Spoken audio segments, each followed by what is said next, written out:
I mentioned this last week, but just want to mention it again that I have a command appearance this afternoon that's going to occupy the rest of the day, and that is my granddaughters are giving their dance recital.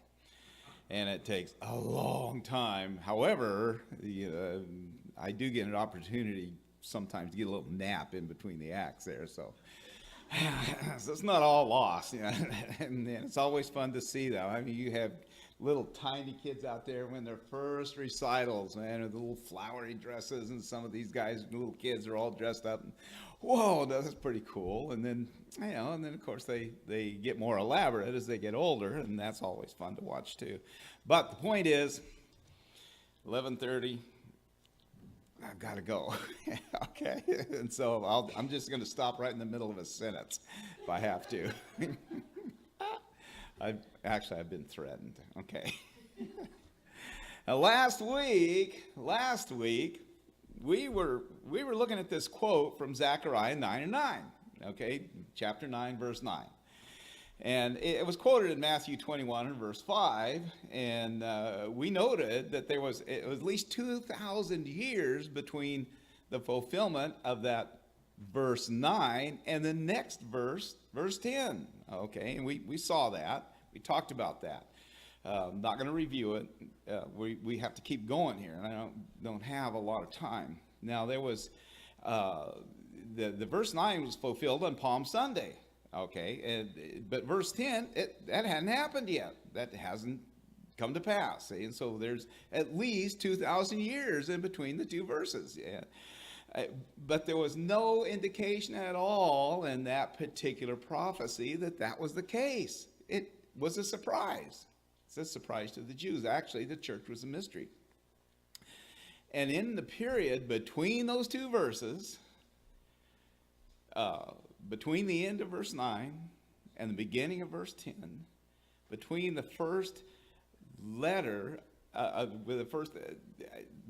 between the small space between the last Hebrew letter of verse 9 and the first Hebrew letter of verse 10 was where heaven and earth were moved.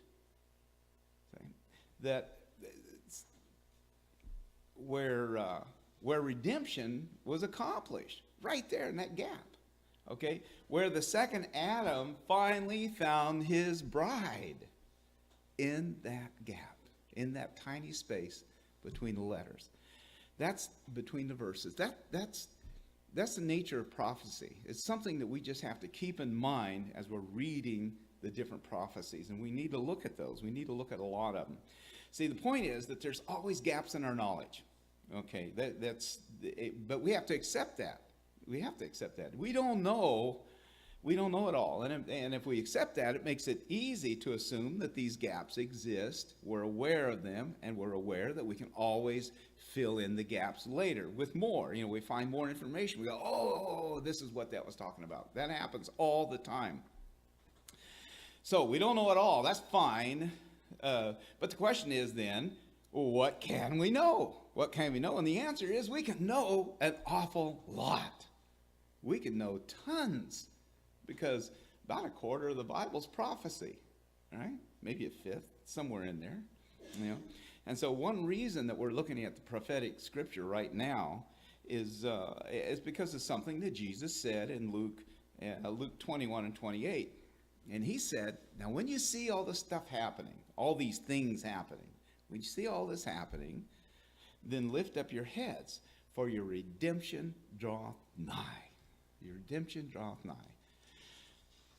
See, and we're a small group here, and it's easy to get discouraged. See, but Jesus and the apostles said over and over again, in a lot of different ways, they said, look, don't give up. Keep on persisting. Keep on, run our course. Run our course with patience, is what he said. No matter what it looks like on the outside, Christ is coming. See, and it's my opinion, because of these prophecies, that if there were ever a time to not give up, if there were ever a time to be filled with joy and anticipation and excitement, this is that time. 2017. Now, I'm not setting a date. I don't mean he's going to come 2017 because, well, he will because he's going to come Tuesday. We all know that. All right, I've been saying that for years, right? Okay. Jesus is going to come soon, though, soon. But in order to appreciate the time that we live in, see, we need to get used to thinking prophetically. Things aren't, just don't go, and history just doesn't happen without working up to a climax. That is happening. And just because we're living in it, doesn't mean that that's not happening. What happens is when you live in those times, you get used to the times. You don't think much about it, right? But if you step back and look at, the times that were prophesied, oh, wait a second, this was prophesied that this was going to happen. Then you begin to realize, then the time of the signs must be here. We're seeing that now. And so, it takes some time and thought to do this. It takes some time to get used to the idea of how incredibly much God has already revealed about events that tell us that the time of Jesus' return is at hand. Okay. Now, there's another reason to look for the coming of Christ, and it's not quite as pleasant, but if you really think that Jesus' return is right around the corner, one of the results of that is you tend to get your lives cleaned up, right? That's, because you're afraid, oh no, I don't want him catching me doing this or that or the other, right? That's not a bad motivation. Fear is a perfectly legitimate motivation to clean your lives up. Christ is coming. I don't want him to catch me doing, whatever it was that, that I know he shouldn't catch me doing, right? Okay, so, Peter talked about that. Anyway, we're going to take a look at how detailed specific prophecies can be and what that same prophecy can conceal. Something we need to just be aware of. We're going to get used to this. I'm going to be talking about this for a few weeks here. See, there was this time like King Ben-Hadad. All right, he had surrounded Samaria, and that was back when Jehoram was king. And after a while, see, he was besieging the city. And after a while, food became so scarce that people resorted to eating their own children. Whoops, sorry, cover her ears. Wait a minute. Sorry, Katie. But you're on the menu tonight. Okay. As a result, though, see, the king, he gets so upset. He sees this happening. He's, this is it. And Elisha happened to be there. And he says, all right, that's it. I'm going to take a group of guys, and we're going to go down there, and we're going to just take off your head, buddy. That's it, because it's all your fault, Elisha. All right. And so this is in 2 Kings 7, verses 1 and 2, see. And so and Elisha, see, he says, look, they're there. They're accusing him. We're gonna kill you for this. And Elisha says, "Hear ye the word of the Lord. Thus saith the Lord." Here comes a prophecy. This is it. Just get ready for it because God is talking to you now. And then he goes on. He says, "Look, tomorrow about this time, within 24 hours, more or less, kind of, sort of, about this time, shall the measure of fine flour be sold for a shekel." What? "And 2 measures of barley for a shekel in the gate of Samaria." I mean, you know what he said?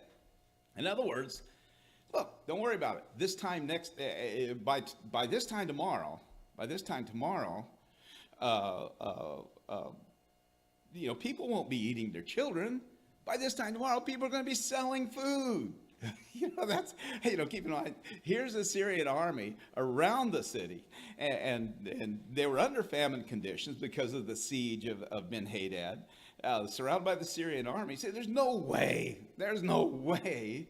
food is going to get into the city in that amount. It's not going to happen, right? And so anyway, one of the king's chief officers, he mocked Elisha, And he said, this is 2 Kings 7 and 2. He says, "Look, then a lord on whose hand the king leaned." See, what that means is this is a major guy in the administration. He's in the cabinet somehow. And anyway, then the Lord on whose hand the king leaned, he answered the man of God. Didn't just answer him.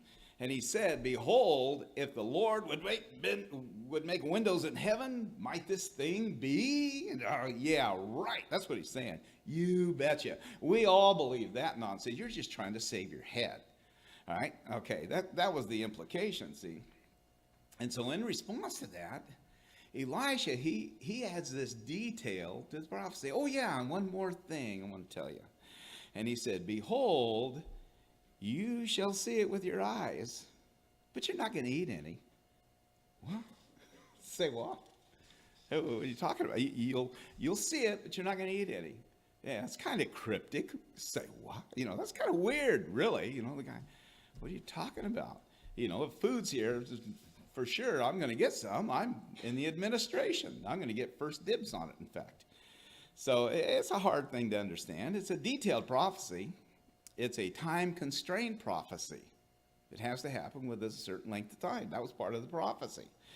Okay, in order for this prophecy to be true, see, the siege had to be broken.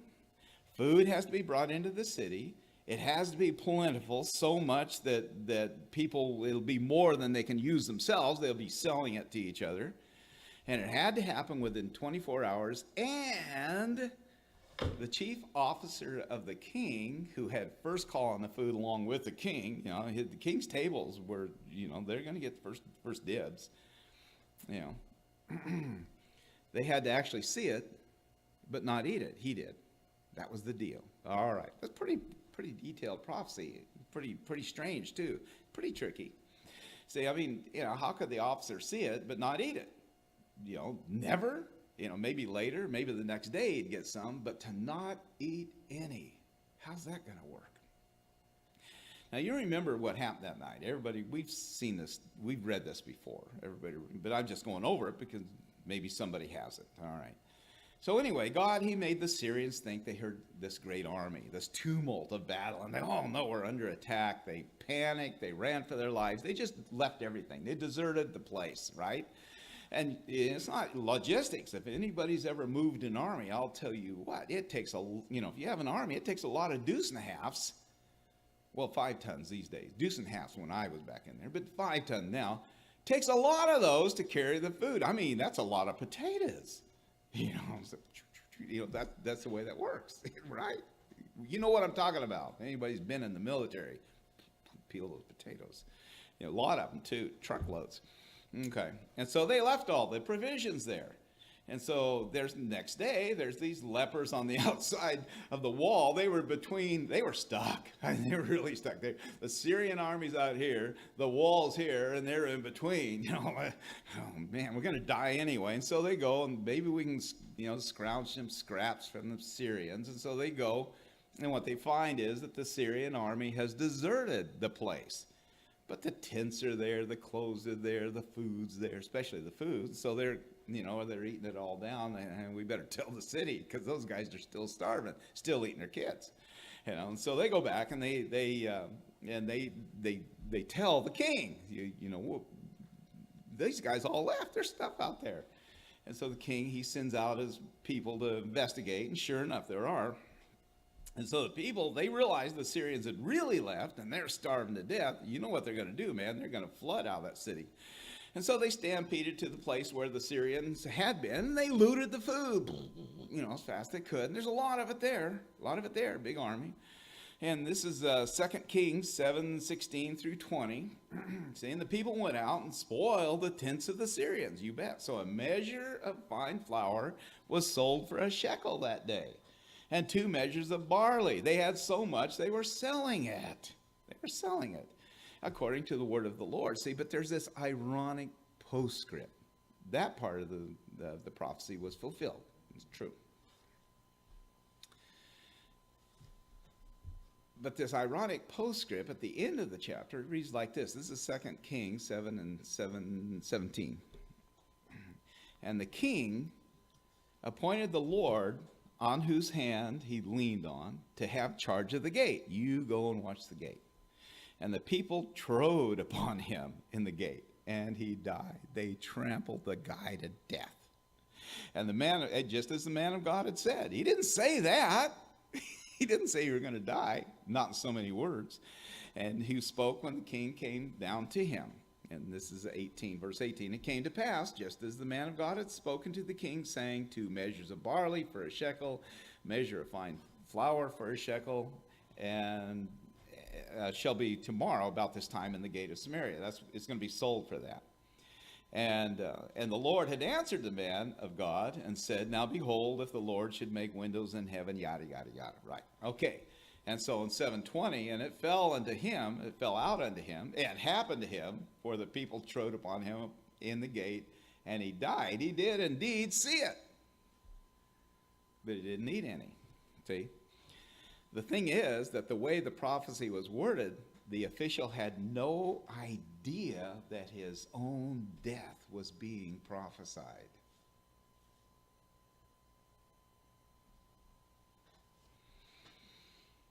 The wording in the prophecy, something we should take note of, it can conceal as well as reveal.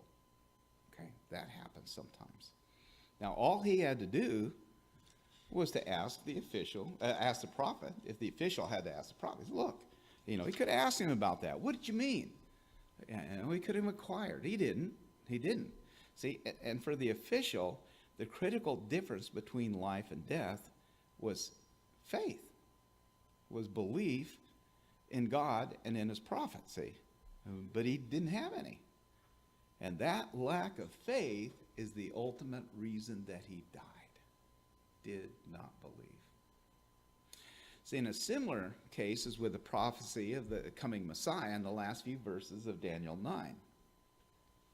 Verse 25 and 26, it places a time window for the advent of Christ.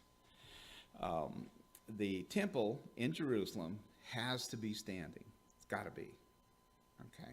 That's the way the prophecy reads. Therefore, see, after AD 70, when the temple was destroyed, see, that window was closed. All right? And there can't be any other, the closing of that window means there can be no other legitimate Messiah than Jesus. Okay? Because the window's done. Any Messiah that comes after that window is closed has got to be illegitimate, got to be false, got to be fake, got to be the Antichrist, has to be. Okay? So the prophecies of the first advent, see, they're time limited by Daniel 9. They had to be fulfilled within the window of 483 years after the rebuilding of the temple. That's the way it reads. But they also have to be fulfilled before that temple's destroyed. That's the way it reads. So Robert Anderson, for instance, he calculated that Palm Sunday was 483 years to the day. That was his calculations. Whether exactly right or not, I don't know. But it's very, very close. He couldn't be off by much. Anyway, it was 483 years, according to him, to the day after Cyrus gave the order to rebuild Jerusalem and the temple. See? But now what about this last prophecy of the Bible? See, surely I come quickly. That's what Jesus said. I'm going to come quickly. See, and so it seems appropriate then that the church should always be looking for the returning king with at least as much anticipation as the Jews looked for his first coming. Okay, they were, even the apostles. You remember the apostles in Acts 1, whenever they were talking to Jesus, and they asked, "Hey, Lord, are you going to restore the kingdom to Israel now?" They were still working on that. And Jesus, they'd already had the answer in Matthew 24. No, history's going to pass. But anyway, see, in this sense, the timing of that fulfillment is loose. But despite the traditional beliefs, there are constraints to the timing of the return of Christ. Don't realize that, but there are. And we're going to be looking at some of these restraints later on. See, but in the process of looking at the prophesied coming, you have to keep in mind that thousands of years might be unspoken between two adjacent prophetic verses. That can happen. See, or even between two phrases in the same verse, like when Jesus, he quoted from Isaiah 61, 1 and 2 in Luke 14, 17, and 18. Jesus was quoting from Isaiah 61, 1 and 2. But he didn't even quote the whole sentence. Now, if you read, I'm not going to tell you, this is your homework. Now, if you read Isaiah 61, 1 and 2, you'll find out why he didn't quote the whole sentence. That's a mystery, okay? But it's obvious when you read it, okay? Now, nearly all prophecies then are modified by other prophecies, sometimes even by prophecies to come. Now, with the time that we have left, we're going to take a look at this famous prophetic vision of Nebuchadnezzar. I've got 7 minutes. I'm not going to cover all this. Okay. Remember how Nebuchadnezzar, this is in Daniel 2. Remember how Nebuchadnezzar, he had this dream, and he couldn't remember what it was. It was really important to him. And so he, oh man, I really want to know about this dream, because, they respected dreams back then, and so he was sure it was important. And so he demanded that his soothsayers, I want you guys to tell me what the meaning of that dream was. And not only that, I can't remember what the dream is, and so you have to tell me that too. See, and so you got to be kidding. You have to be kidding. See, and then they couldn't. So he threatened them all with death. They said, well, I'm going to kill you all. You're soothsayers. You're supposed to know everything. You're supposed to know what the dream is. And they couldn't. And they said, nobody, anyway, yada, yada. Okay, they did all that. They argued with him. And so anyway, Daniel and his friends were going to be killed. And so they prayed, Shadrach, Meshach, and Abednego, and Daniel. They all prayed to God. And so God revealed the vision, the dream, and the interpretation of Daniel and his friends. And so Daniel went before Nebuchadnezzar. And so God then reveals through Daniel the dream and the interpretation. And so Daniel, he reminds Nebuchadnezzar of what he was thinking about. Well, look, just before you went to sleep, you let your mind range through history. You were thinking about the far future. What's going to happen after you die? People think that. People aren't time bound like animals are. For the animals, every second is all that exists, basically. Unless our chickens, they know when it's time to feed them, but that's the limit of it. For us though, our minds, our minds range through all the way from the creation to the consummation. Our bodies are rooted in the now, but our souls, they're rooted in the mind of an eternal God. So really, our minds are timeless in that way. And so anyway, Nebuchadnezzar was doing this. He was looking ahead, trying to see what was coming, trying to think about it.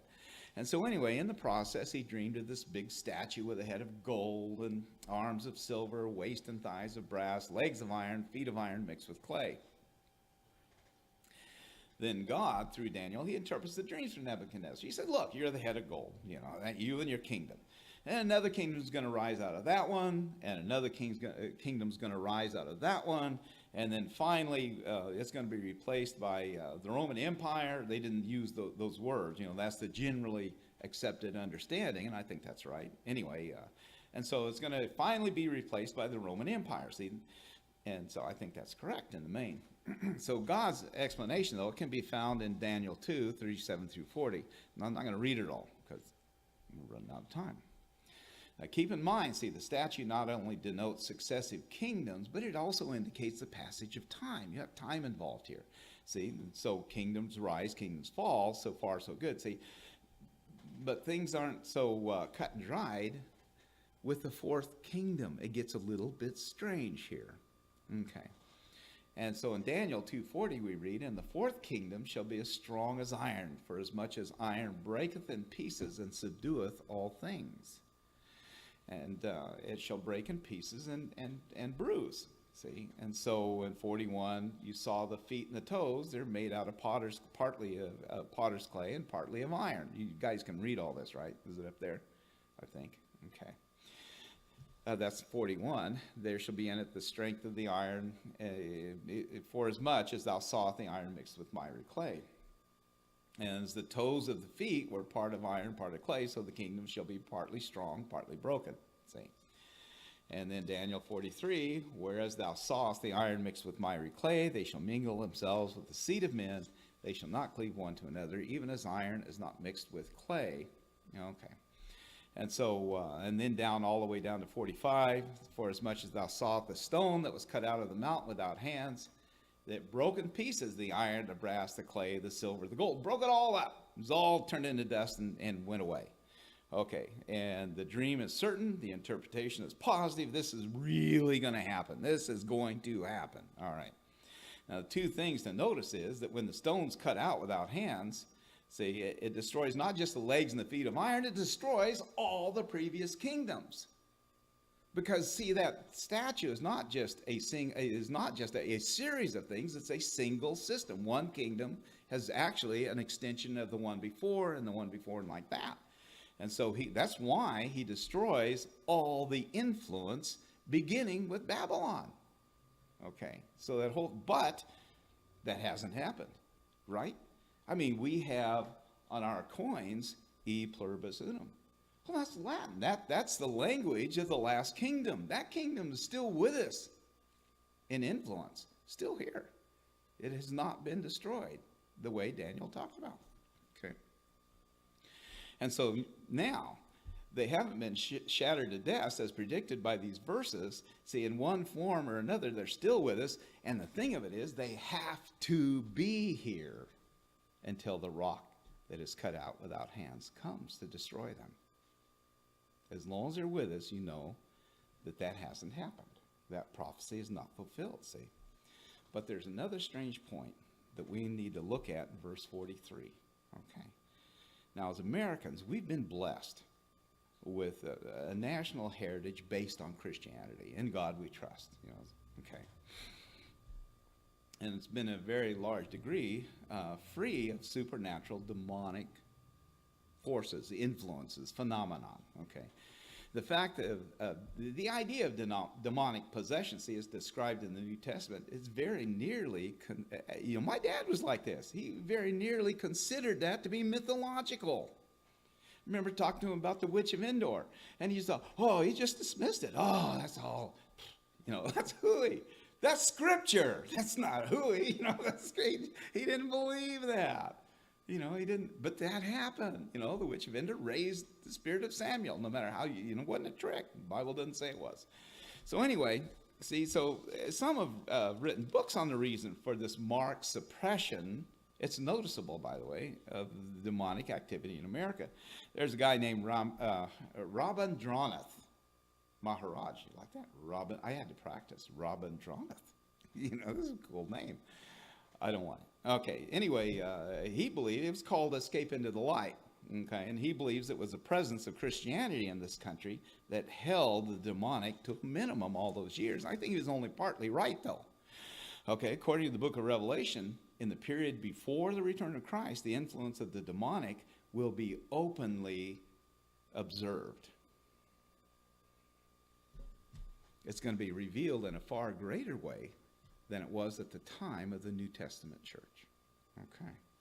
And of course, the influence of the church is going to decrease as the day of return approaches. We know that too. As Paul observed in 2 Thessalonians 2 and 3, there must come a falling away. All right.